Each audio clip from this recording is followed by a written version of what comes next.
If you would have told me that in any way they were not only going to top the first X-Men film, but become the Empire Strikes Back of the X-Men franchise, I would have told you that you were crazy.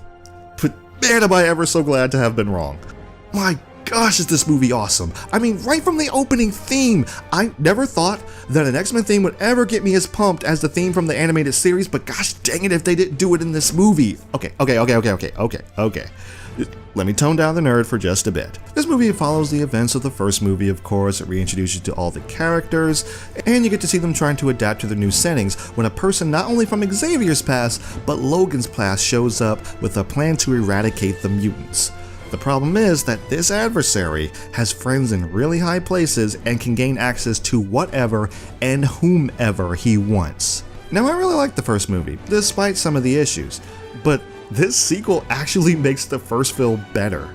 The writers, director, and actors understood the characters well enough to expand upon them in this film, and it really shows. Almost every character is handled with great care, and even the villain has certain layers to him. They also tackle prejudices, acceptance, judgment, and what it means to be different without slamming you over the head with these messages. But it also makes you kind of ask yourself, how would you handle this situation being on either side of the coin? Like, there's a point where Magneto, the villain from the first film, does something that you probably won't agree with, but given that you know this character so well now, you kind of understand why he does it. And it's a difficult thing to think about because you automatically put yourself in his shoes and think, would I do the same thing?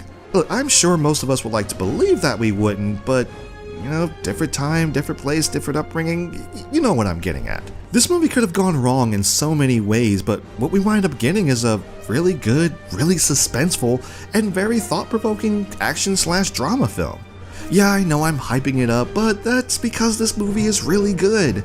It's not perfect, there are minor plot conveniences, some of the humor doesn't land all the time, and some characters aren't completely fleshed out. But even with that, I'll go on to say that this is one of the best comic book films until probably The Dark Knight. You can even make an argument for Batman Begins. And if you're thinking, what about Spider-Man 2? Just hold that thought, we'll get to that. Until then, reunite yourself with this movie and enjoy the awesomeness.